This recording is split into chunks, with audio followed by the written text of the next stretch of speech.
Hey everybody, welcome to the At Nerdvana Live podcast. We're doing one more. I've got Scott Kester with me. Scott's in the house. Scott, of course, is art director of Battleborn and art director of Borderlands, and we're working on some cool stuff. Let me tell you what's going on. We are a live weekly video call-in show. This is a call-in show. You can call in and talk to us.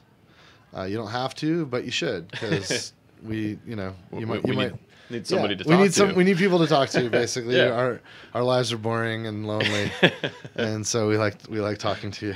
I'm Randy Pitchford. I'm your host. My co-host here is Scott Kester, and we are doing this live from At Nerdvana in Frisco, Texas. We're actually sandwiched in between the At Nerdvana Live Food and Spirits Bar and Restaurant and the At Nerdvana the At Nerdvana Coffee Plus Shop, which is a board game themed coffee shop. And you can actually, I think, see people behind us hanging out at the coffee shop. It's pretty full in there. There's all kinds of groups. There's 2 different groups playing Catan right now, which is interesting. It looks like there's a couple on a first date playing Monopoly, which is hilarious. And there's all kinds of people enjoying board games and great locally roasted coffee from At Nerdvana Coffee Shop. We're doing this live, so that means anything can happen. We do have a new screener and a new show operator helping us out today, and don't hassle our screener. He's told first time doing this, but do call in and we'll talk, and anything can happen, and I can handle it. The show's about 90 minutes long. After the show, I'm probably gonna hang out at the At Nerdvana restaurant, and maybe some of the cast and crew might hang out too. If you happen to live in North Texas and want to come by and say hi, you can do that. Otherwise, thanks for hanging out with us now.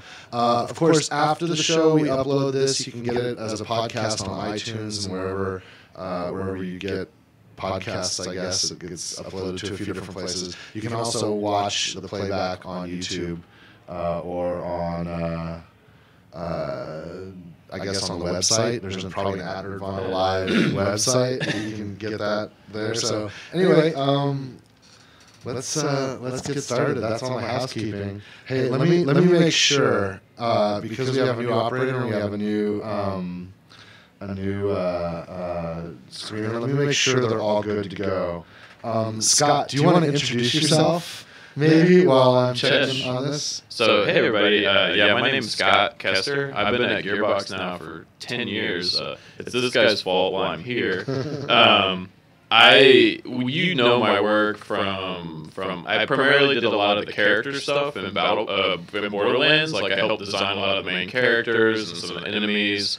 And through Borderlands 1 and DLCs and Borderlands 2 and into art direction for Battleborn. And I saw you cringe a little bit when I said art director for Borderlands, because like me, you also want to give credit to all the other people. Yeah. And there's been several Borderlands games, and there's been lots of folks involved in the art. Scott will be the first one to tell you that. But Scott also had a lot to do with the look and feel of all the Borderlands games. So. I got a piece of it. There was, as Randy said, there was a lot of other guys, Randy included. So it's been an honor to be a part of those. So and to continue to just keep to keep Borderlands moving and to keep just making more games for the studio. So it's been an honor. It has been a lot of fun. And I feel like, I don't know about you, Scott, but for me, I feel like I'm still figuring shit out and still getting started.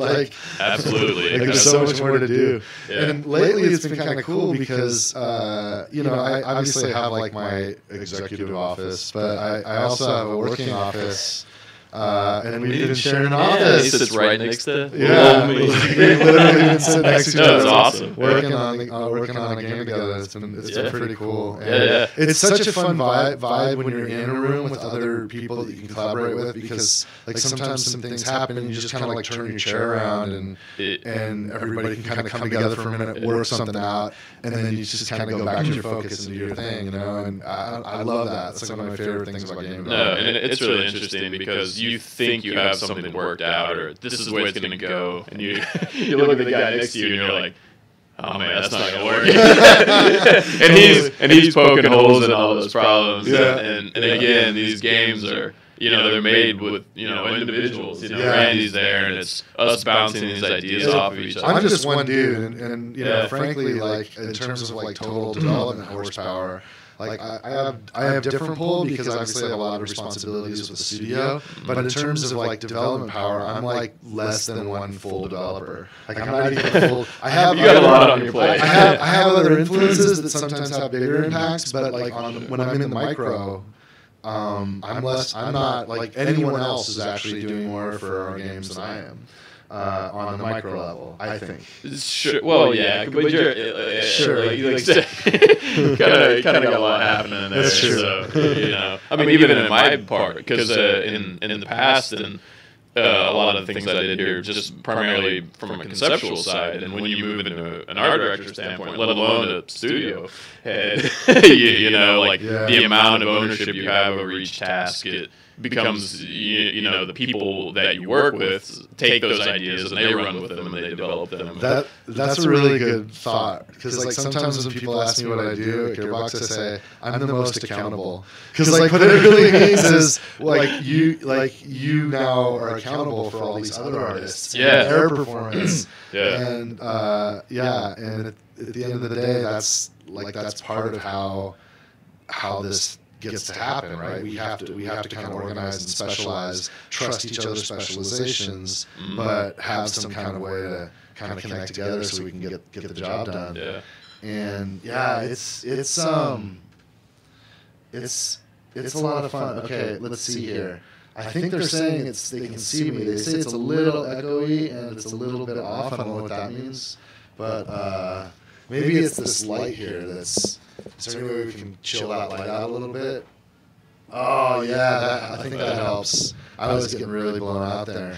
All right, if you guys on Discord can tell me how that looks, then it doesn't matter, we're just going to keep going. So we have a new call screener, and I'm seeing there is a screening room live, and he literally just got connected on. So if you were trying to call earlier and you weren't able to get through, sorry, but any calls that we're trying to get, everything's wiped. So if you want to call in now, you can get in, and we can we'll get you. And I'm a little worried because it says non-responsive under the screener, but we'll just roll. If it turns out this is totally broken, Scott and I'll just talk about video games for an hour, and you guys can do that. Yeah, easily. Absolutely.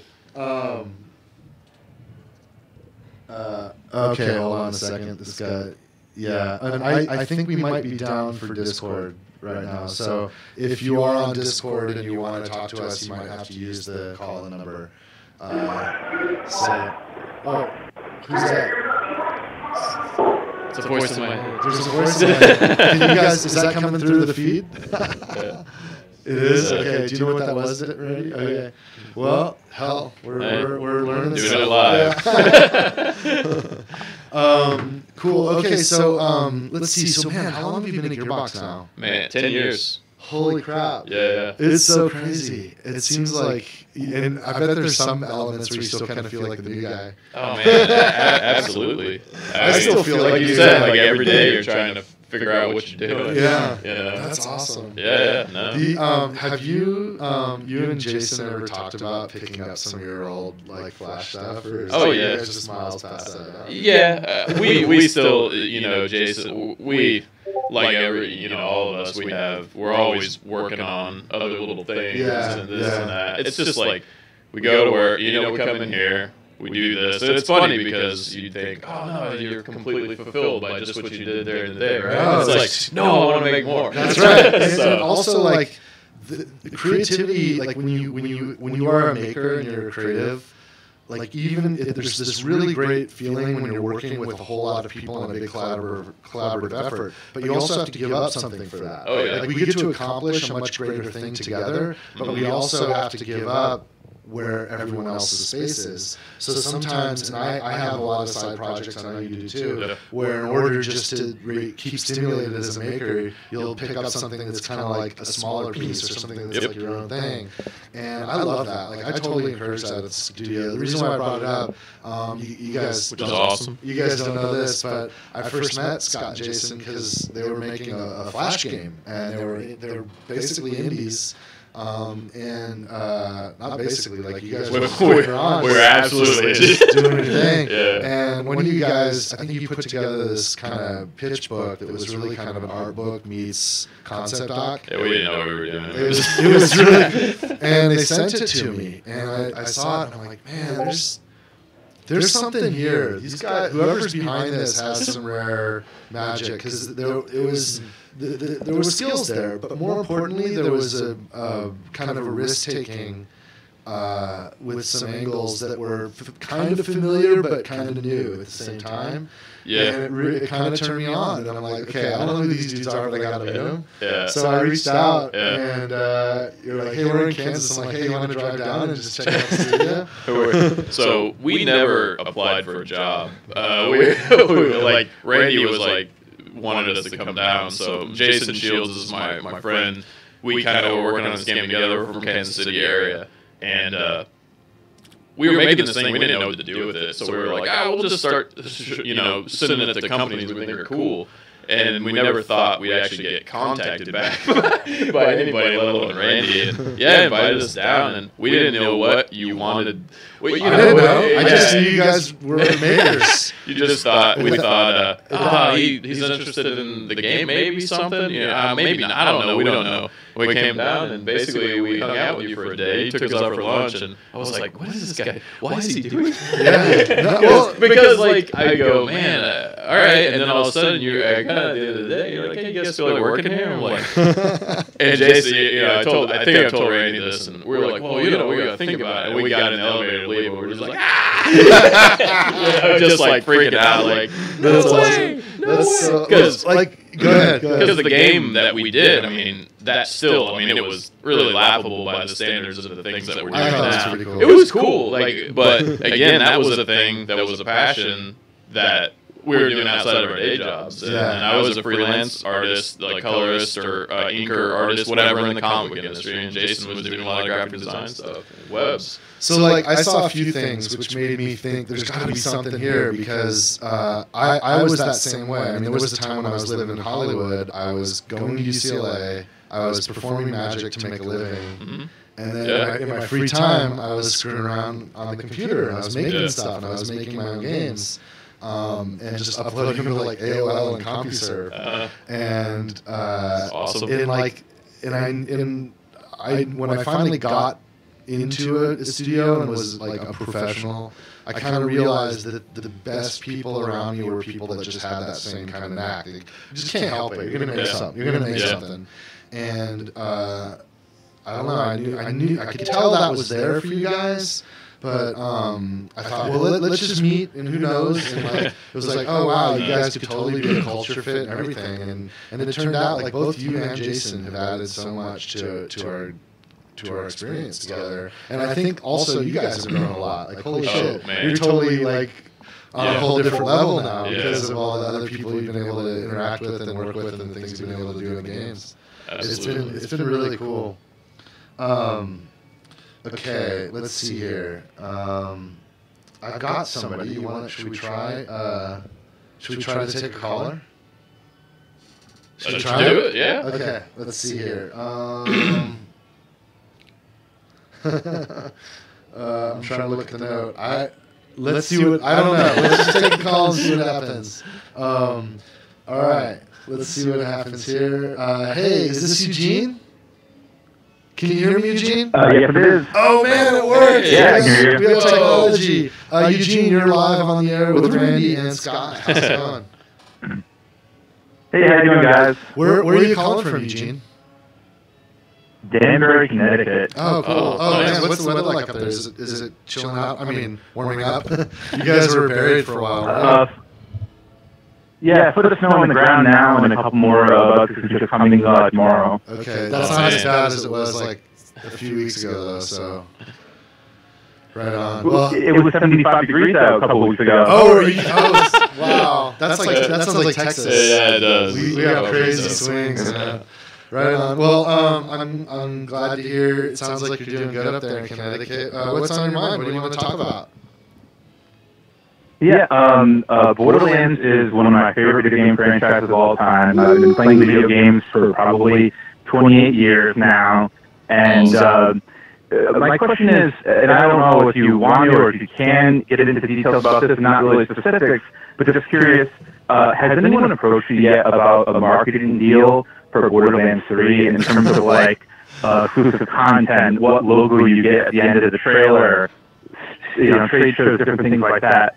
How does that stuff usually work, and has anyone approached you? I'll tell you what, on all of our games that are so far in the Borderlands franchise and some of our other biggest AAA games, we've tended to work with a publishing partner that tends to handle all the operational marketing.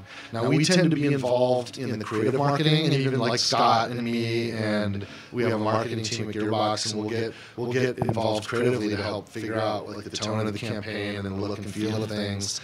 But for the most part, that kind of work happens on the publishing side. So we like if anybody that does kind of reach out to us and say, hey, do you want any marketing services?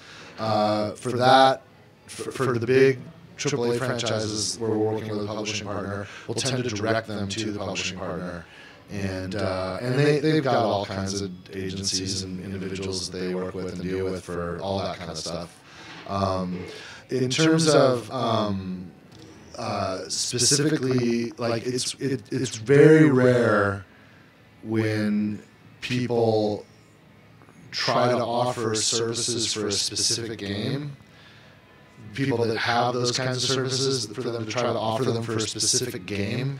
It does happen, but it's very rare, and it almost never happens for games that don't exist yet because they haven't been announced yet. So the top line answer to the question is no. But if you do want to offer, if you have marketing services or capability in marketing and you want to offer that up to our publishing partner or to publishing within Gearbox, because Gearbox also publishes games. We tend to publish smaller games ourselves, like art projects or things that we think are really interesting but that aren't big enough for the big publishers. We like picking those up and doing those ourselves. But for the big stuff, you'd want to reach to one of the big publishing partners for that. But if you have those services, go for it. And if you are awesome, they're going to want you. That's how it works. Yeah. But do you do that kind of work, or? I'm just very entrenched in the industry and how things work, and the financial side of video games and the dealing. But I find it very intriguing. It is. It's.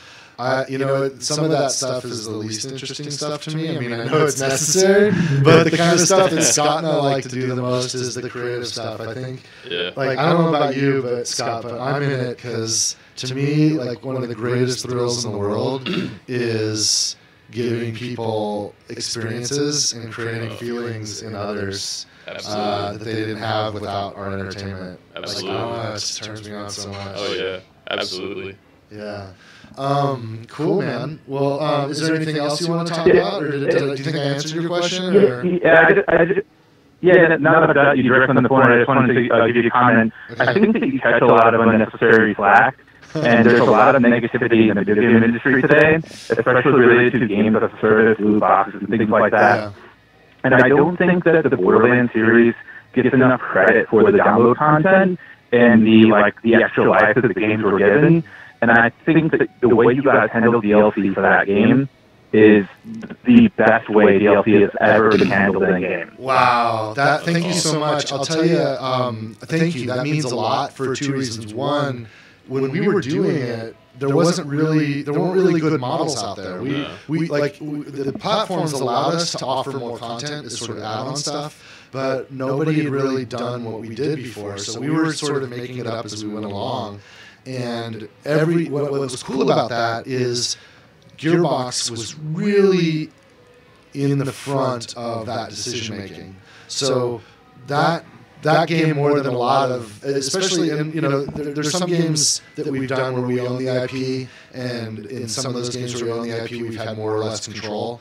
There's other games we've done where we don't own the IP. Like the games where we own the IP, we tend to have more control when we don't. And Borderlands is an example where we had a lot of control, and we had a lot of freedom to kind of create our own path there. Yeah. And so that means a lot that you said that, because I think that the way Borderlands approached its relationship with the customer is more in line with like the values of Gearbox and how Gearbox wants to have that relationship with our customer than a lot of the other things that we've done where we've had different amounts of control. So and it was really gratifying as that unfolded for us to see the first parties and other third-party publishers using Borderlands as the example. Like, here's how to do it right.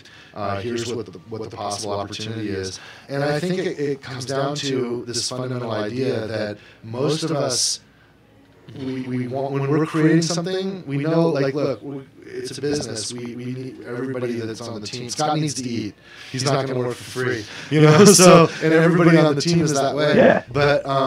But all of us are back end oriented. Like, we all have salaries, but they're not the greatest in the world. We tend to be more motivated by winning with our audience, and then we share the upside together at the end. But what that does is it kind of creates this mentality within the studio where everybody that's creating stuff really wants every one of our customers to feel like they got the better end of the bargain. Like, if a customer that spends, whatever they spent for the game feels like, oh my God, that was so freaking worth it, and then they get DLC and go, oh, that was the best value I've ever had in DLC. And it's interesting, the more we did it, the more control we had, the more you think that I think that's true. Like the Tiny Tina DLC for Borderlands 2, for example. Yeah. We went absolutely bonkers on that. Well, I think, too, here's the thing about making games. You get better at that game as you make it. Yeah. And a lot of times, by the time you finish it, you're like, oh, man, now I know how to do this.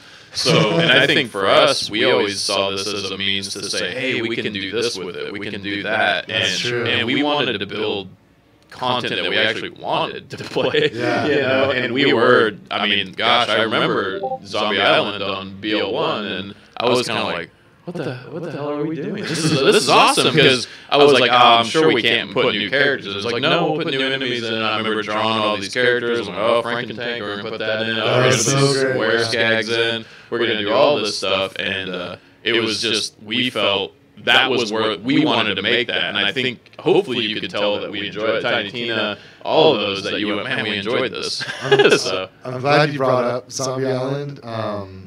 What was awesome about that is we also made the decision to not worry about whether it was canonical or not. It just have fun. Like when Marcus introduced it like a freaking tall tale, like a ghost story, then it was like we can do anything. We don't even have to worry about. We could break our own rules. Absolutely.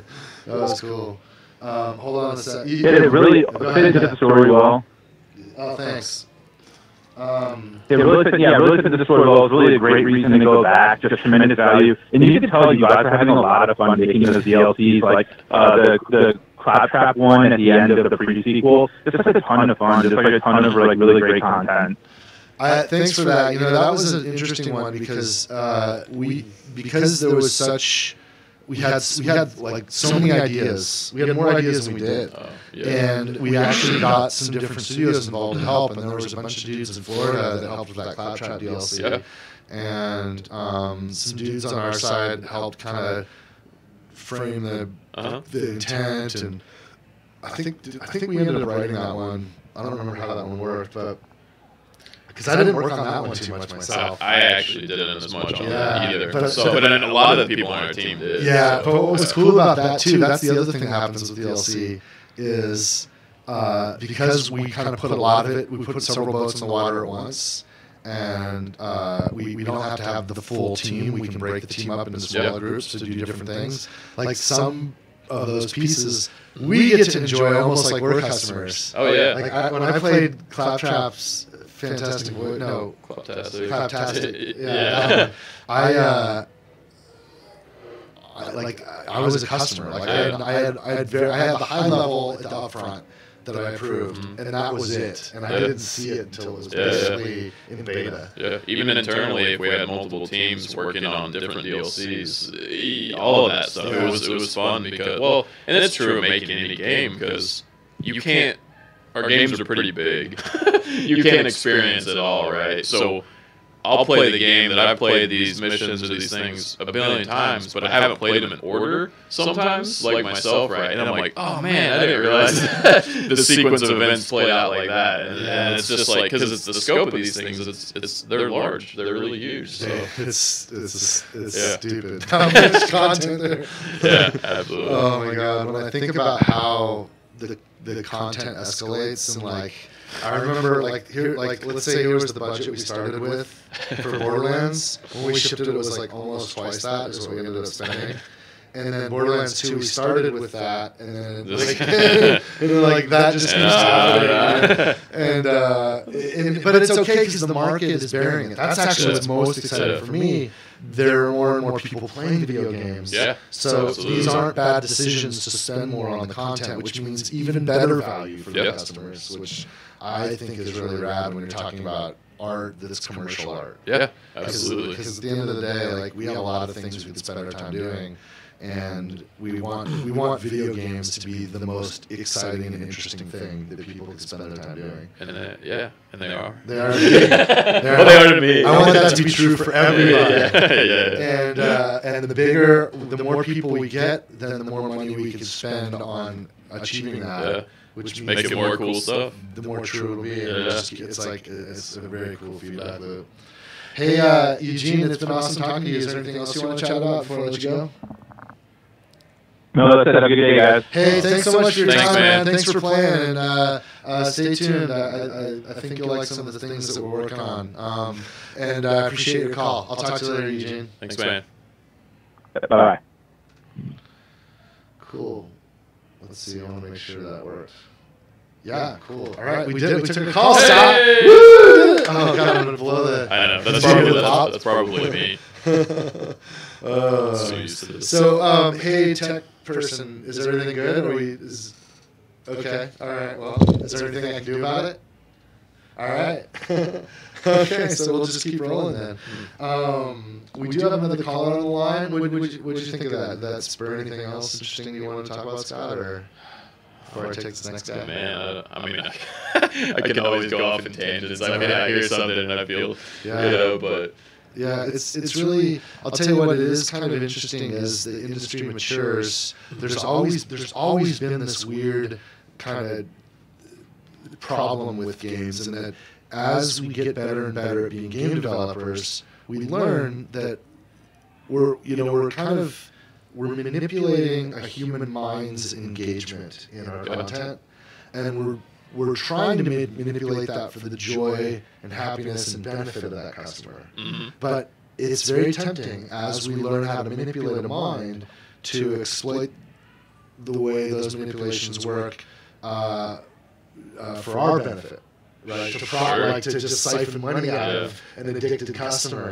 And that's, I think, what the backlash is about loot boxes and things like that. And there are people in every industry on the planet that will get predatory, and then once they find a vulnerability they can exploit, if they're oriented towards pulling value out, they will keep at that, and some of them will succeed at it.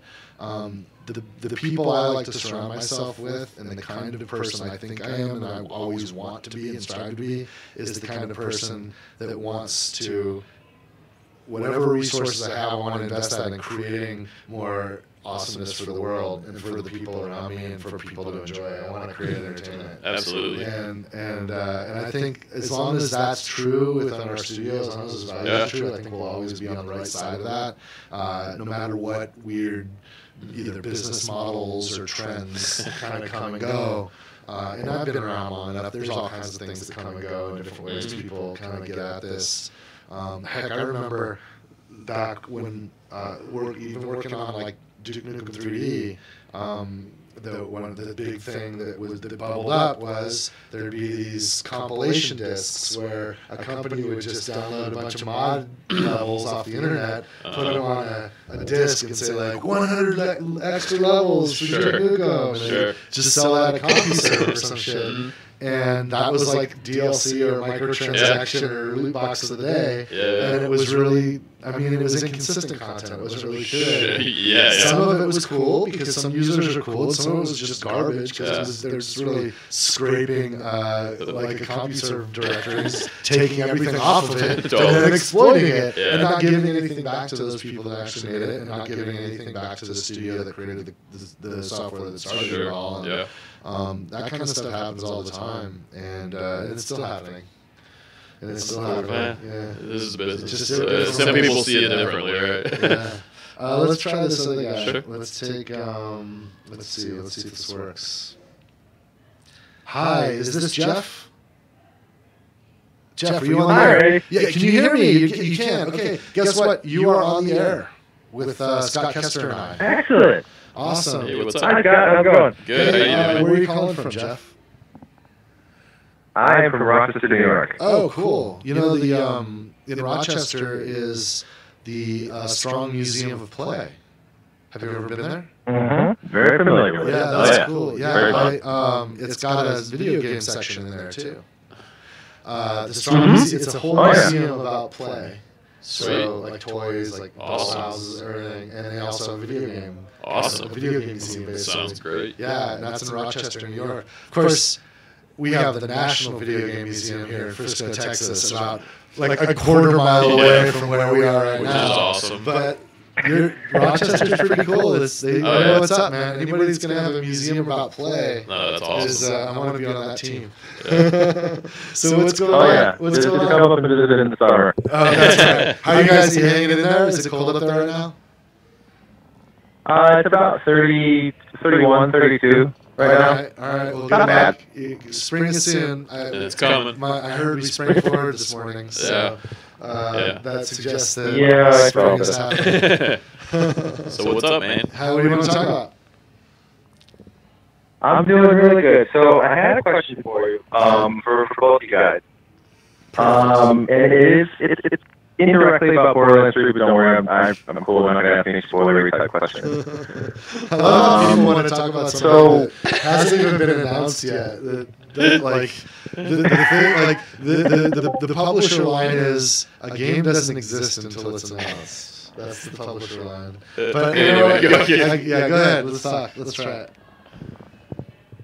So I guess the main question I had was, from Borderlands 1 to Borderlands 2, obviously you guys grew and you implemented new things, and you saw things that didn't work and saw things that did work and enhanced those things. So from Borderlands 1 to Borderlands 2, and then now from Borderlands 3, or 2, I should say, to the as of yet announced Borderlands 3, what are some things you guys have learned as a studio? What are some things that you guys are going to try to do maybe a little bit better, maybe hold back a little bit on? What are some things that you guys have learned as a studio from 1 to 2 to 3? That's a really good question. Obviously, we're always growing. One of the things that was interesting about 1 to 2 was we did a lot. Like, first of all, with 1, we kind of got expert at what making Borderlands was, and we understood what Borderlands was. During the development of Borderlands 1, at the beginning, we started with this kind of game design premise of, hey, looting and leveling up does not have to be mutually exclusive from FPS. Right? You can actually have, we can do both in one game. So combining the RPG stuff with the shooter was really the fundamental idea that we had. But we were fishing around, and it took us a long time to figure out what Borderlands even was. And I think we figured that out just in time to ship it. Pretty much. Kinda, almost, sort of. Almost. And we figured it out even more as we were working on the DLC. With Borderlands 2, I think we kind of knew what it was, so we could really hit the ground running and just go nuts. And we did a lot of refinement, but the thing that's really interesting there is, Borderlands 2 launched on the same generation of hardware that Borderlands 1 did. So all of the advancements were about refinements in design, in art, in gameplay engineering, and they weren't. There was no new silicon that we had working for us there. Yeah. Whereas I don't know if you saw, I did a talk almost 1 year ago, maybe even exactly 1 year ago at GDC, and I showed off some rendering technology that we were working on, that we'd been working on for a while, that kind of showed what we could start doing from a fidelity point of view, from an art directive point of view, with new silicon and with new hardware, the hardware that we were able to use now on platforms like Xbox One and PlayStation 4, and the evolution iterations of those platforms like Xbox One X and Xbox 4 Pro, and undoubtedly the things that will be coming in the following seasons. And that talk, if you haven't watched it, I recommend watching it. Now, it was exploratory. That was tech. That wasn't a game by any stretch. There was no game there. We were just showing some explorations and rendering.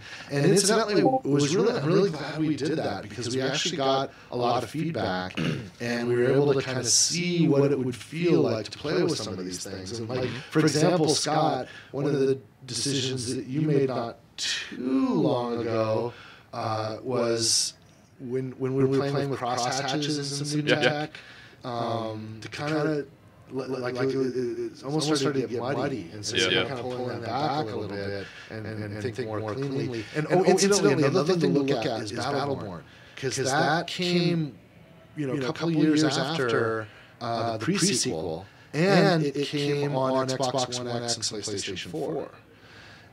But it wasn't using all the new shit. So it's like good in between. Yeah. So that's a really interesting touch point to look at as well. And you can also feel some of the things, because Scott was our director of Battleborn, so you can kind of feel some of the things from an art point of view that Scott thought about there. I don't want to put words in your mouth there. What do you think? And obviously, they're totally different games. It's not really fair to compare Borderlands 2, Battleborn, but there were certainly some things that I know you and the team picked up in that iteration. There was a lot. Battleborn is in a lot of ways for the studio was a big evolution, I think, in ways, and just the way we felt and how we worked and how we thought about character and how we thought about the representation of a skill and what they look like and what they do and how they come across there. So I think that, and that was still in our engine that built Borderlands 1 and Borderlands 2 as well. And I think that it really helped me understand in a lot of the studio the more full gamut of what it takes to just represent visuals. And I mean, this is me just speaking completely from an artistic standpoint. And in regards to how a character is presented, how they move, what the effects look like, how they interact with the environment, and how the enemies react or co-react to that. And I think that meant a lot to me, like how every bit of that was you as a player, giving input to a character to do a thing. And I know that sounds kind of dumb, but like so much of that helped kind of fuel a lot of the steps that we're doing now. And then visually, it was obviously a different style. It was more stylized and whatnot, but it helped us sort of scratch an itch, I think, as a studio to try something new. Well, and again, it was like Borderlands. It was kind of a crazy gamble, right? Yeah, And we tried some stuff, and I mean, this guy let me do some crap that I don't think anybody would have, honestly. and I respect Randy and 2K and everybody involved in that step. But I mean, honestly, if that game, and it's one that I kind of implore more people to check out if they didn't, because there's a lot of heart in that game. There's a lot of those same individuals and people that worked on Borderlands did that. And it's a different style of game. I understand that, but I view that as a really critical step actually in the future of the company. Yeah, one of the things that was most exciting to me was, the reality, if you think about what is in a Borderlands player character, even like I think probably the most sophisticated Borderlands player character is in Borderlands the pre-sequel. In terms of like how much animation, like they had speaking skills. Parts, the complexity, the action skills, and how that built out. Like, we just got better at it And there were 4 player characters in Borderlands the pre-sequel that we launched with, and then 2 additional that came out as DLC. In Battleborn, every one of those player characters is like 4 to 8 times the complexity. Yeah. In every measurable way, from polygon count, material fidelity, animation complexity, bone count, just face, skill complexity, audio, everything. Balance, design, Effects. audio, visual effects.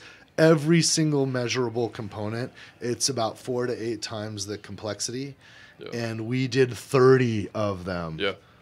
So that massive freaking level up in capability. Now, Borderlands games aren't about tons of player characters. In fact, I think we need more NPCs more than anything else. But that capability of getting higher fidelity characters with more bones and more expressive stuff in them. Style and emotion is really important to us as a studio, and I think that it's apparent in the Borderlands stuff, and I think we expressed it a little different in Battleborn, and I think you're going to see a lot of, from my standpoint, a lot of those explorations and those things we did with that. I think you'll see an influence in just the thought process and the way that comes out. Yeah. In future. We don't have to think. We know. We're already doing it. Yeah, we know. It'll come through in something that ends up getting seen. Yeah, it's pretty dope. It's pretty dope. So it's pretty good. Yeah. But like the thing is too, though, like the other thing too that was interesting was in Battleborn, there were a lot of those kind of Borderlands sensibilities that started affecting the way levels were built. Mm-hmm. And I think that's a different kind of lesson we learned too. Like from a level design point of view and a gameplay engineering kind of point of view, like we need to figure out how to cut things up into smaller, more accessible chunks in terms of like game loops and stuff. And in Battleborn definitely put some pressure on us for that I think will help all games we're working on. And we've got a bunch of brands, and we haven't really announced any new big things in a while. So you can imagine, like, there's no secret we're working on more things in the Borderlands universe, and it's no secret we're working on more things in the Brothers in Arms universe, and it's no secret we've got Duke Nukem and Homeworld and Battleborn. And we also like to make new things. So all of these experiences benefit the full breadth of the stuff that we're engaged in. I just think, that seeing that process, I wasn't through the entire development of Borderlands 1. I came in towards the end when we did art style shift and you came in just in time for the art style shift. So, and got to be a part of that, which was great. Man. Which was great. But the evolution from 1 to 2 to things we've tried with other games that we've made here to just where that's taken us now, I think there were really integral. I think there were steps that needed to happen to get us as a studio. That's the thing too. It's not just like what's in Randy's head or what's in my head. It's about how that influence hits this person that's sitting there, trying to put these things together, and how it hits the guy next to them, and then. I just think we've gotten better at that. It just occurred to me. I was thinking about one of the things I love about working with you, Scott, and what you just said kind of actually, I wonder if that's why. So when you joined the Borderlands 1 group, there was already a lot of art made. We already had characters, but like they weren't quite working. Yeah. And in that context, because there was this fresh eye, we were able to lean on the fresh eye to kind of fix a few things. Now, some things got to kind of stay generally where they were going. Like Lilith didn't get too far different than where she was before. Mordecai didn't get too, but we totally changed Roland. And we moved a bunch of other things around. We added Brick, and a whole bunch of stuff got moved around. Yeah. And because you didn't have any of the baggage and history, it was easy for you. Yeah, it was like, do this. But you also got to see the value of that. So now, like the thing that's been impressive to me is now you're in a world where you are the baggage and history, and sometimes things need to change, and you're like, fuck it, let's do it. Yeah. And you're like, you know what? This character, we thought it was going to be this. Let's let's actually use that asset and turn it into this other character, and let's try this from a different angle. And you're not like the thing that I admired was like you're not like that typical guy that gets too precious and can't just be objective about it. And I wonder if it's because you were the new eye on that first experience and you saw the value of that. I don't know.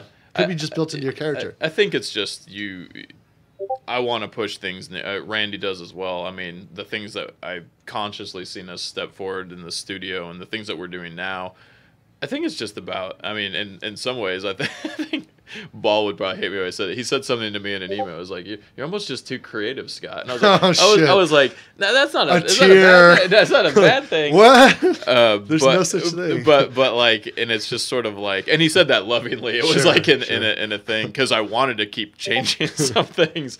And, like you said, you've got to understand what built you. And I think Randy would say this too. It's just we understand what is the DNA of that. Yeah. And we don't want to like just throw that out and say, here's a completely new DNA. It's like, we fiddle and we evolve and we splice and we do this. And I think sometimes mutate. Yeah, absolutely. And I think that's really important that we don't want to just repeat the exact same thing, and we want to surprise ourselves. And you said, fresh eyes looking at something. We got lots of fresh folks here too. We do. And I turn over some of those decisions that I really want to make to somebody else that I don't completely trust.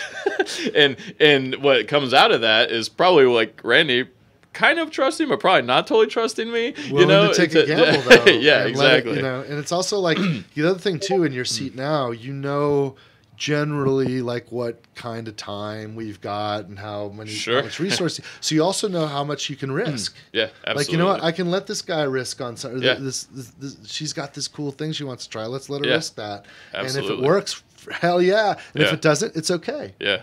That's because, you want to take those risks because that's where the magic comes in. Absolutely. The other thing too that you mentioned, I want to give some backstory too, just some inside baseball. You mentioned Ball. So when we first started the studio, like everyone's a creative. Like I'm a maker. I started as a coder, a level designer. All my partners and all the founding members of Gearbox, we're all builders. None of us know how to run a business. We just like making stuff.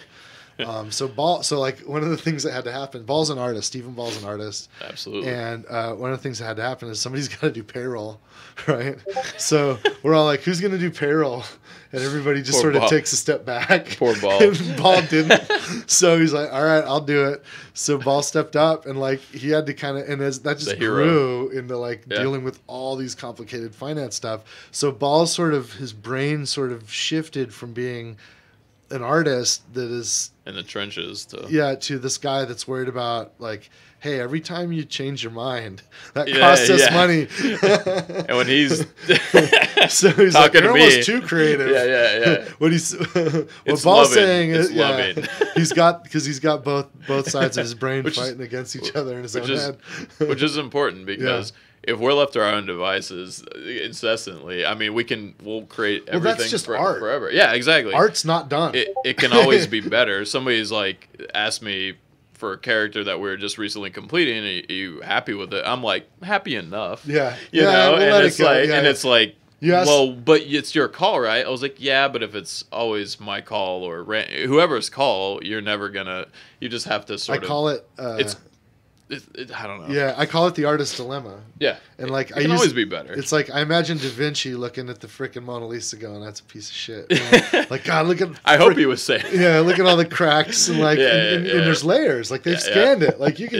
He painted over that thing a lot. He kept painting and painting and painting on top of himself until he just abandoned it.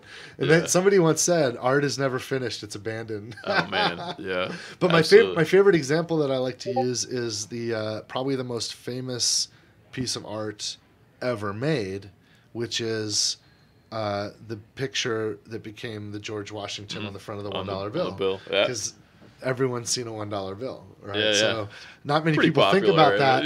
That there was a piece of art. But if you look at the original painting that was based on, like 75% of the canvas is still white.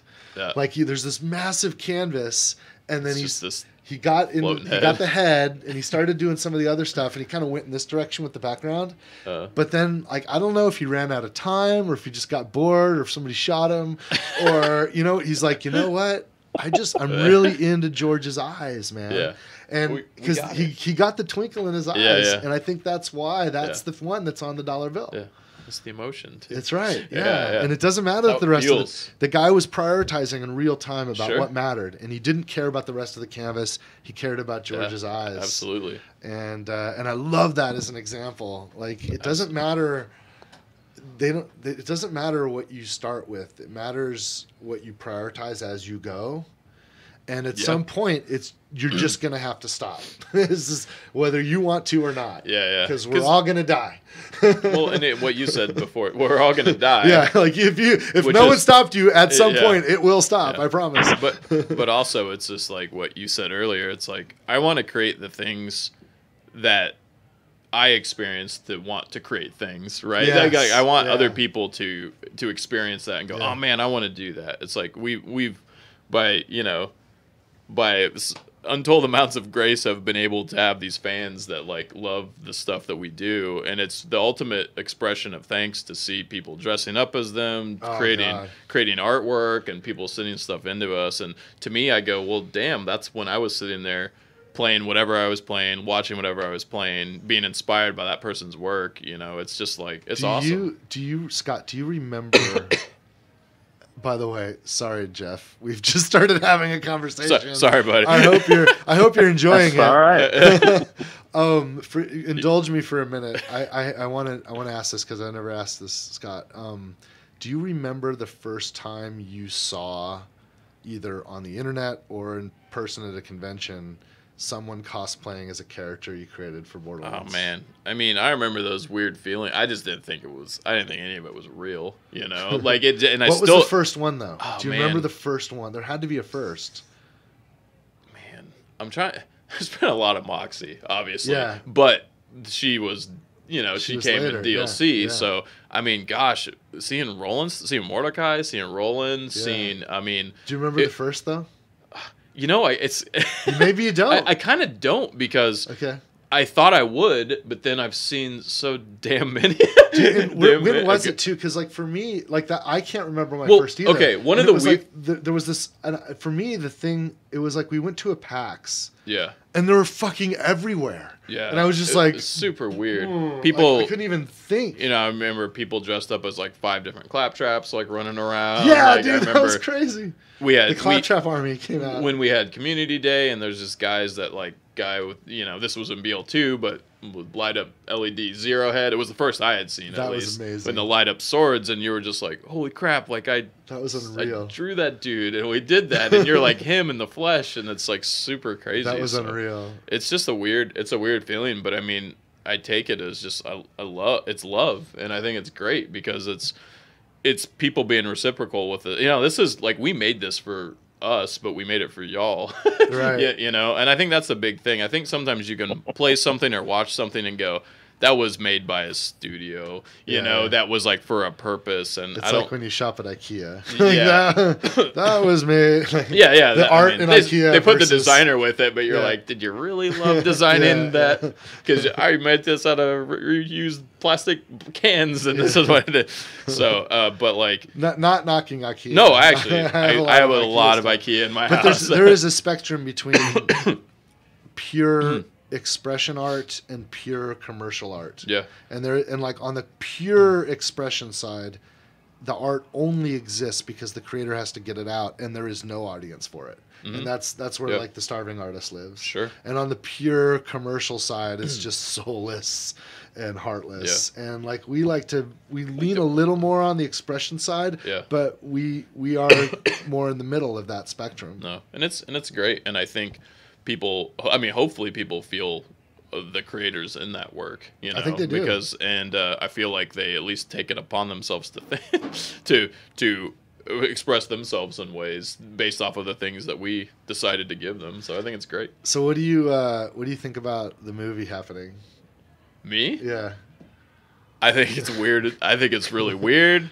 These guys have shown me some stuff, and there's been some characters mentioned that I'm like, no, that can't happen. Like, there's no way that this random thing I drew in a sketchbook in a room over that way is ever going to be seen by more, the possibility. I don't, you could. It's crazy, right? I don't want to speak too much to that. You could. No, I'm asking you because I want. It's wild. It's wild because you see these treatments and you see these things, or you talk to people that have a. Yeah. I don't know. I don't want to say too much, but you talk to people that are doing in efforts to make this a reality, and you're like, this isn't. It feels. I don't. I got to tell you, man. Like I've bounced off of Hollywood a bunch of times. I think this one's gonna happen. Man, I hope it's weird. I think. Remember what he just said. I think Hollywood is a crazy beast. Like it is impossible to get stuff done.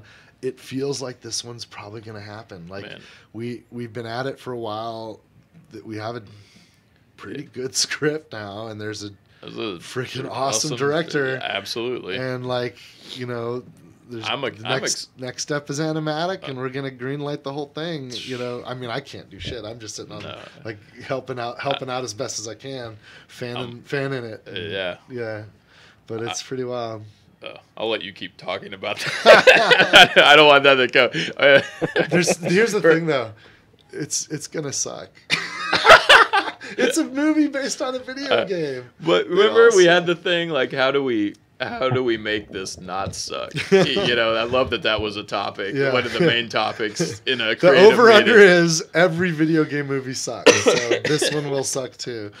But I'll tell you what, if anyone can figure it out, I think I mean Ari and Avi figured it out for comic books. Hope they're watching this. I hope they're not.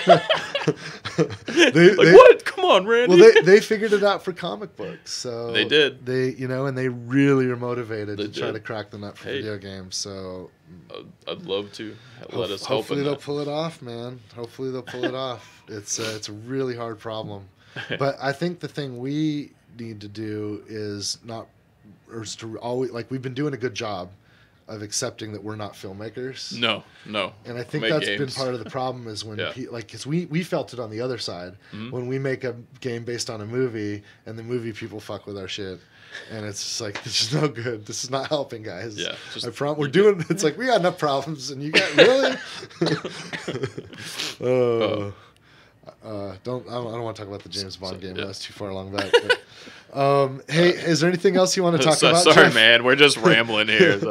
Is there anything else you want to talk about, man? No, that's it. Thank you. Hey, dude. Thank you very much for the answer. I'm very looking forward to anything coming from Gearbox. Keep doing what you guys are doing. Big fan. Love you guys. Sweet. Thank you, man. Thank you so much for your call. Thanks. Yeah, that was awesome. That was a nice way to sign off. Yeah, that was cool.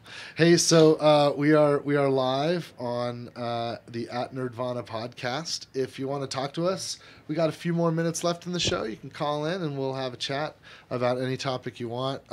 With me is Scott Kester. Mm-hmm. Scott is an art director at Gearbox, working on the Borderlands franchise, working on Battleborn franchise, working on other stuff. Mm-hmm. We've been having some fun talking with people. So let's see. I'm trying to think about a way we can kind of talk about some of the things we've been working on lately. You can lead that. Yeah. I'll tell you one thing it's kind of interesting.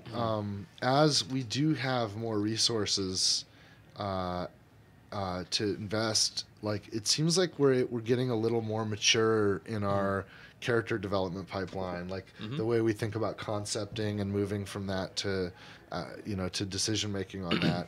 And I'm curious, do you think that extra attention is bringing more creativity to the table, or do you think it's more about homogenizing things that everybody's comfortable with? I think that sometimes both. Okay. Right? I think sometimes just you mentioned brick a while ago. Yeah. Drew brick in like 2 days or something. Yeah. We like, no oversight. It's like, we just like did it. Like I drew a thing. Adam started to sculpt the thing. I took the sculpt, and it was like, all right, there's a guy, and I thought that was awesome. You know. Same with like guys like TK. We were talking about this just like last week. No joke. Literally like, oh crap, I need a character here joke. for my narrative thing. TK Baja, when the character that I'm, drawing, and I mean, it was like, you have like an hour or like half an hour, and it was like, okay, draw this guy, give it to Penrod, who had never made an asset. He was on a different project. Sure. Just makes it. Yeah. It's one of the first, guys that really makes an impact in that game, I think. But I had a pretty clean spec for that. Like he just needed to sit and play. Like he didn't have a whole lot to do. Yeah. He wasn't a full character. We cheated that a lot. Yeah. But so that and some of that just serendipitous, like, damn, just go. It was awesome. But to counter that with some of the more current things that we're doing, I think it's been nice to have a second, a minute to really think about, okay, who are these people?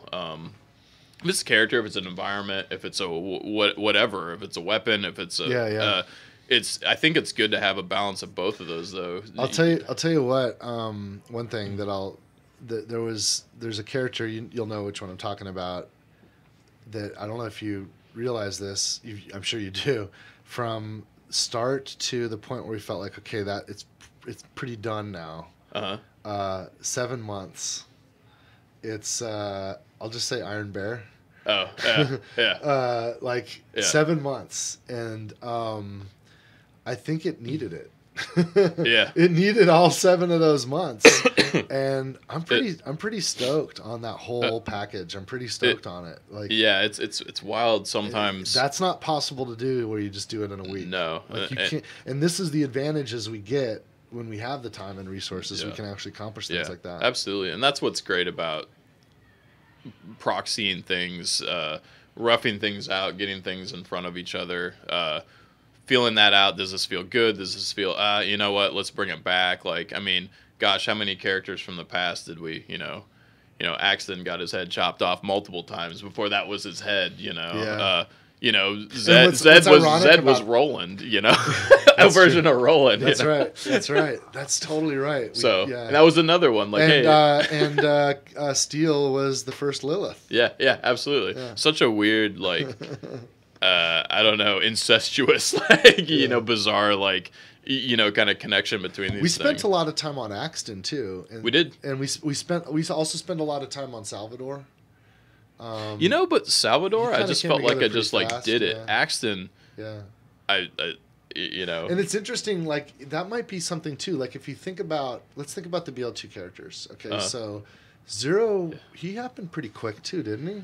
He did. I mean, I know I had a real clear thing that I wanted to do there, and Jeremy did as well. And I knew it bounced around. Jeremy was art director on Borderlands too. So, on BL2, I was just doing concept and primarily focused on characters and then environment past that. But yeah, though I felt good about both of them. Maya was a pain to nail. Yeah. I don't know. It's a lot of times the female characters, for some reason, I don't know what it is. I'm glad. So that one. So let's think about those 4. So Zero came pretty quick. Yeah. Salvador, he came fast, but I remember we were just stressed out going into the Game Informer cover. But other than that, he was still pretty much the guy. He's like my favorite guy in that cast. He's pretty much the guy. Yeah. But those two, they're so distinct. They have so much personality. Mm-hmm. Axton was a pain in the ass. Yeah. And he's probably got the least distinct personality of any of them. I think it's because, we wanted a character that we felt would resonate with a lot of people. Mm-hmm. Whereas, we don't have that for every one of them, but I think there's an individual that's going to look at Sal and be like, that's the guy I want to be. Yeah. And it's going to be like hot or cold. I don't think it's going to be one or the other. Yeah, so the hard one was, okay, if none of the distinct characters are your jam, we need a default. Yeah. We need the default that's not offensive to anyone. And for me, I probably drew 20, 30, 40, 50 variants of his body, let alone his head, and he had different heads, and those were gone. And I think it was because this is my I'll expose my biggest weakness. It's very hard for me to just make something that is like in the middle. Yeah, yeah. You know, but that's not a weakness. That's a strength. Yeah. I mean, I think, but it's like I want to be like, but sometimes it's the task, and that's where, yeah, sure. But Maya was hard to get to, but she was great. Like she ended up being a very distinct, very important character that has a personality and has a look and a feel that's all her own.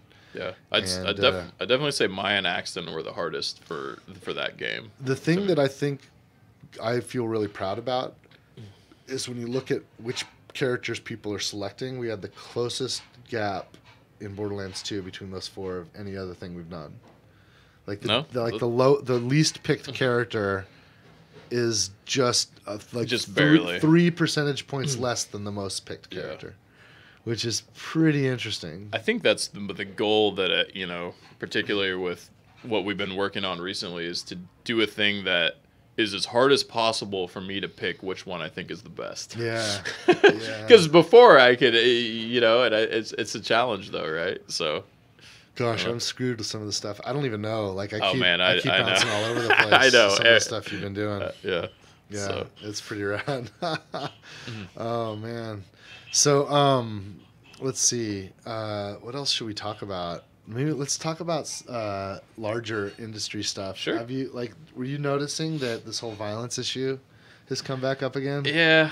Isn't that weird that they would do that? Like, yeah. I thought we already had this debate. I know.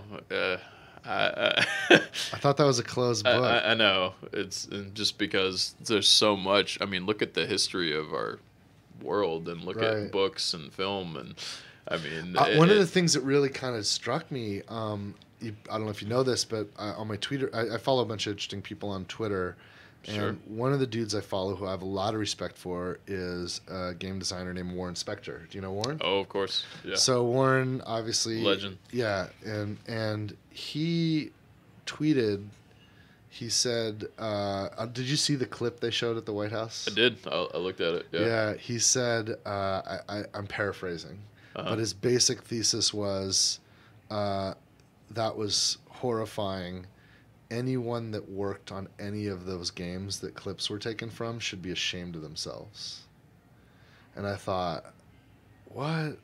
Like, really? Yeah, that's what he said. And really? Yeah, like I can find the exact tweet. It fried me. I couldn't believe he said it. Yeah, this will freak you out. And I was thinking, like, for that to work on him, like he's got a very disciplined mind. Yeah. And like it was a hit edit, man. I could edit anything out of context, and I can make you think black is white if I wanted to. I'm a magician. Yeah, let me find it. Yeah, it totally blew me away. But you're saying it was edited? Or are you saying it was? No, the video from the White House. No, I saw that. I watched that. This is what. Let me see if I can find it here. Yeah, here it is. He says, "I don't believe games cause violent behavior, not for 1 second. However, the video game reel shown at the White House on Thursday is simply disgusting. Every shot is in colossally bad taste, and everyone associated with those games should be ashamed of themselves. They hurt us." Crazy, right? Like, oh, that's a rough one. Yeah.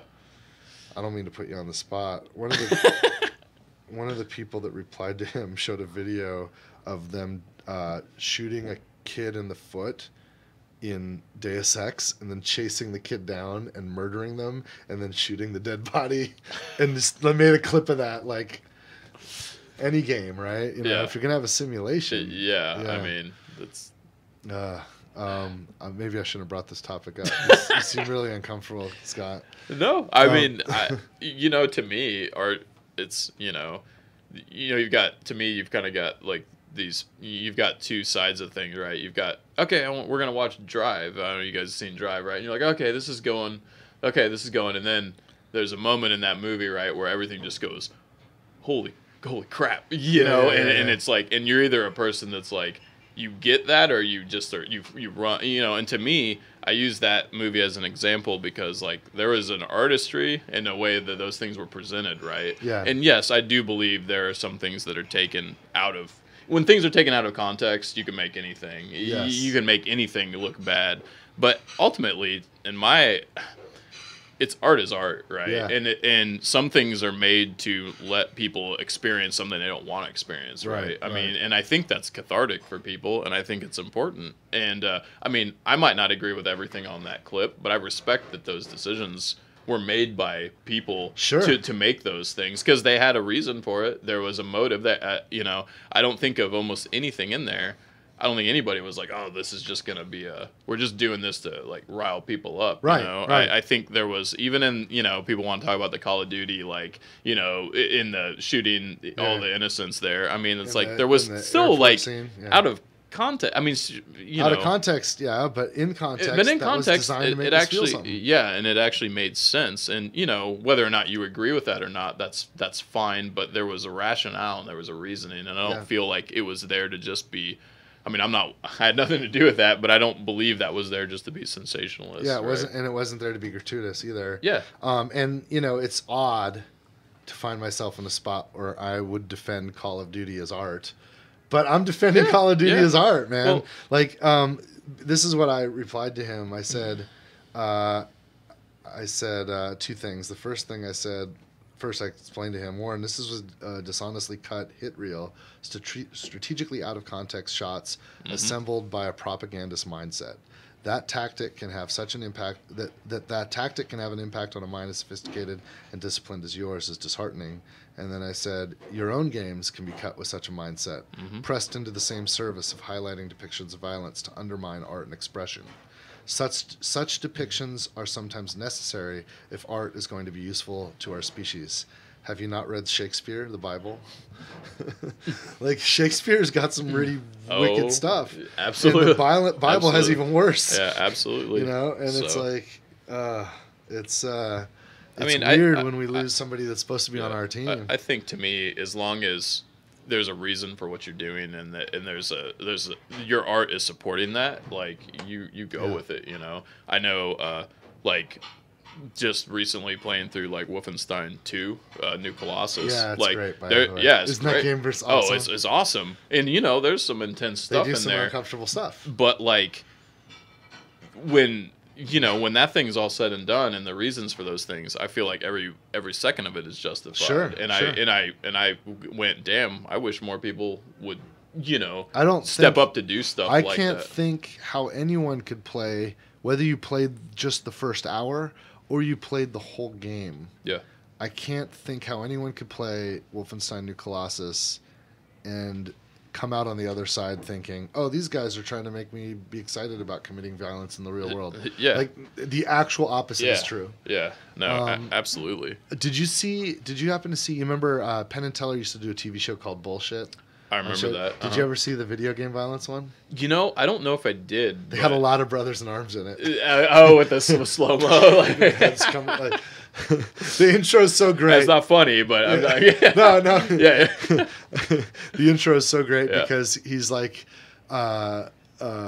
he's ranting about like how they're trying to say that these video games are violent and it's so bad, and then like at the end of the climax they have a shot of brothers in arms with like some German getting blown up by a grenade, and it's like his leg is flying in one direction and a piece of his head comes off and flies in the other direction as his helmet's spinning out, and Penn just stops and goes, "Holy mother of fuck!" Something like that. It was just great. But what was interesting about that is they had this kid who I think was like 7 or 9 or 10 years old or something.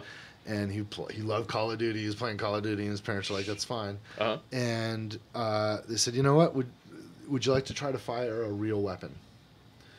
And they shot all this, and they had this kid out, and he's like, "Yeah, I want to try this." And they had it was a really safe environment, instructors, the whole like it was super safe. But he fired the gun at a tree or something, or at a target, and gave it back to the instructor, and then he just started crying. He was just like, that's really violent. That's rough. Like that was violence. Shooting into a target with a gun was so much violence that he felt like he cost something from himself morally just by doing that simulated with a target. Mm-hmm. Yeah. This is I think he was like 7 years old. Like, yeah. And he's absolutely gets the difference between fantasy and reality and is totally fine. Yeah. It was really, really, hold on one second. I can't read that. All right. Thanks. Sorry about that. Oh no, that's okay. So hey, let's see. We've got just a few minutes left in the show. Mm-hmm. There is a call here. It's probably a troll. Should we try it? Hey man, let's do it. Do you want to take a troll? Sure. Let's see. Trolls, trolls are trolls. It'd be entertaining at least. All right. We can turn it off, right? This guy's gonna just warning. He's probably gonna troll us, but I ain't afraid. Let's see. The sad thing is, it's probably gonna be disappointing. Every time I've got it, if you're gonna be a troll, pull through, be a good freaking troll. Come on, like troll the shit out. Like, dude, yeah, come on, man. For all trolls, don't embarrass yourself. Like, troll us right, okay? Right, if you're gonna troll us right. We're gonna do this. Oh, jeez, it was me? Oh, my God. Randy. Hey, I didn't think you'd think so lonely of me, man. Is this Mark? Hey. Yeah. You're from Detroit? Yeah. How old are you, man? 18. 18? You got a really deep voice, dude. Yeah. Well, it's... Yeah, but now I drink a lot of milk. Okay, well, our screener thinks you're trolling, but let's find out. What do you want to talk about today, Mark? Oh, geez. Well, I was just going to bring up Borderlands, but I thought what you were saying. I just tuned in. I just found out about this stream, so I thought I'd check them out. But cool. We recently had a couple of like lockdowns at my school, right? Because of there's a couple of threats that were brought against it, and it is kind of. Hold on a second. Are you able to hear what's going on? It's a little low, but yeah, I can hear you fine. No, I'm trying. I'm having a hard time hearing you. You said lockdowns at school. Oh, jeez. Yeah. Did you say lockdowns at school? Okay. Yeah. My bad. Wow, that's not the mic quality spot, but yeah. It was there were like empty threats and everything, but it was right after the stuff went down in Florida, and we had a kid who thought he could take advantage of that.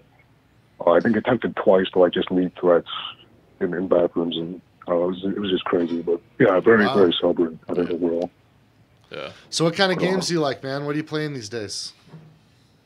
These days, well, actually, me and a couple of buddies have gone back and played through Borderlands 2. Awesome. Nice. Never played through. I've never played the entire campaign with at least with them, right? I've done it on my own. But, yeah. Never with friends. It's a totally different game co-op, isn't it? Absolutely. Oh yeah. For sure. Especially I fell a little bit behind it. When I play solo, I look at every nook and cranny. I look at all the art and I take my time and I investigate every box. For an hour. Yeah. When I play with friends, I'm like racing. I'm like I play competitively when I play co-op. Yeah. It's totally different game. So I noticed, because when you have buddies, right? You're all racing for everything, Yeah. If you don't get that loot, then it's gonna be somebody else. Co-opetition. That's right. It's so interesting how the game changes. It's wild. Cool, man. Well, what else are you playing? You playing anything new? Not so much anything new as I have been just looking through classics. Right, a lot of Team Fortress is another thing that I got back into. Nice. Team Fortress is good stuff. And Payday too, actually. Payday, yeah. Nice. Okay. Just, I guess a lot of shooters though. That's good. Shooters are fun. That's good. Man, are you looking forward to anything right now? Well, again, Borderlands 3 is something that I've been thinking about a lot more recently. Me too, I promise you. Same. I've been thinking about that a lot. Yeah, same. What about you, Scott? You looking forward to anything? Oh, man. Besides another Borderlands game? Yeah. Man, what am I looking forward to? I mean, I'm looking... New God of War is coming out. That's true. I'm excited to see what they're doing with that. Man, I'm... every time Nintendo has one of these Nintendo Directs, I'm like, like I get all amped up. We're getting Smash Brothers. I know. I'm so excited to Smash. And this month is Sea of Thieves and Ni no Kuni 2. Oh man, Ni no Kuni. Heck yeah. I'm all about both of those. It's just so hard. Like my back catalog is so big already, and it's just. I'm doing pretty good. I've been whittling away at mine. Good. Yeah. So, I know I'm just still chipping away at so many games. Yeah, I like Christy. Boy's an adult now, so Christy plays games pretty much every night, and I got my gaming set up next to her. That's awesome. We're able to start chewing through. I finally finished Dead Rising 3. Oh yeah. I never played through that whole. I love Dead Rising. I don't know. Those are so fun. They're just mindless. Just kill the shit out of zombies. Yeah, absolutely. And then did the Shadows of Mordor or Shadow. What's the newest one? Shadows of. Yeah, I can't remember the name of it. The new one, of Shadows of Mordor. Yeah, Shadows of War. Shadows of War. Yeah, and I got both endings. Yeah. I did it, and I got the first ending, and I said I'm done, and all the people, like a bunch of people, were like, you're not done. Yeah. you got at least another 10 hours to go. All right, so I went back and did that. What about you? Is there anything you're looking forward to besides another Borderlands game, Mart? Well, of course. Yeah, well, since we announced Smash, just like you said, actually that. But I'll tell you what, Randy, I don't know if you heard that. My mom was yelling at me. I'm going to have to leave you. Oh, no! But, it was great to call in. Hey, well, thanks for your time, man. Thanks for calling in. Sorry. Say hi. Cheers. Take it easy to your mother, okay? Right on. Take it easy. See you, man. Not a troll. Hey. Or maybe he was going to troll. And then he thought better. He's like, oh, no. It's like, I got nothing. I'm preemptively busted. Do you think he had a sound mod, or do you think he's just an 18-year-old with a really deep voice? I'm gonna go with the deep voice. Yeah. Just cause. I'll give him the benefit of the doubt. Yeah. I'll tell you what, I don't care. Clearly was a legit gamer. Yeah, absolutely. I get some of us are bored, and if we want to be trolls, we can be trolls. He didn't troll us. I'm not sad if someone tries to troll, though. We've had them before. Sometimes they can be fun. Usually they're pretty disappointing, though. Yeah. Their troll game isn't. Just not up there. And I'm like, that's your swing? Go really? big or go home, man. Troll hard or don't troll at all. Oh, man. Hey, this was a pretty fun show. Thanks for coming on and doing it. No, thanks for asking me. Yeah, dude. Yeah. I don't.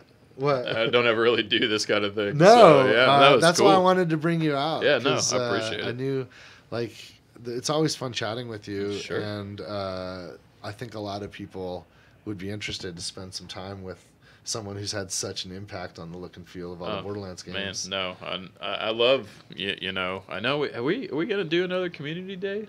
I think so. I think we created that. So fun. We created that events team. And I think there's something where that leads to it. The thing about the last stuff we were doing, they were simultaneously not big enough and too big. They were not big enough in the sense that I thought we could make something with higher production values and get more people and do a better job promoting it and getting more lead time on it and getting a better venue and all that. But they were too big in the sense that we didn't really do any, we were just doing it for free, but so they were very expensive. Sure. And we were doing them ourselves, so they were so distracting.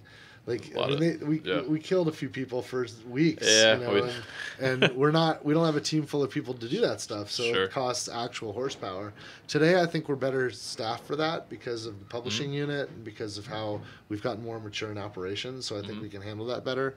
So I think there'd be no impact to development if we did it again. And I also think we can go bigger and maybe do it in a way where we charge for tickets or something so that we can put that money into the show instead of having to be a drain against us. I just love the opportunity. When I was, I and to this day almost still think, now I know, that I just thought video games were magic. They just existed. It was like film, did too. Like films were real. I always thought there was a chocolate factory. Yeah, exactly. And after the river and Oompa Loompas, boom, a video game pops out. So then when I realized, you see this pattern, right? Like I remember I was just saying the other day, it was like my love of old Tim Burton movies. Like, Pee-wee's Big Adventure, this movie's awesome. I love it. And there's Beetlejuice, man, this movie, Batman, this is awesome. Oh, Mars Attacks, Edward Scissorhands. And then you reach this point in your life, you're like, wait a second, that same guy made all those, And then you start putting these things together. Yeah. So for me, when I started realizing who was making these games or who was building this or that and actual individuals, I wanted to know as much as I could about them. Yeah, so if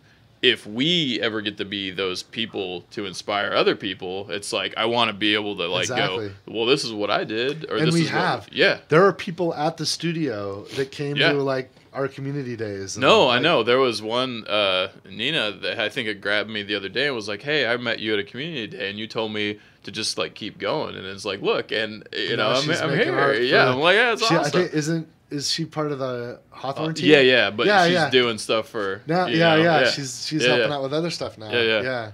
So it's just like, that's awesome. Cool. Oh, speaking of Hawthorne team, by the way, just random aside, just totally random. Uh-huh. So, you know, we're doing the Penn and Teller project. You mentioned Pee-wee's Big Adventure. So I had a conversation with Pee-wee Herman that wants to do a freaking VR project with us.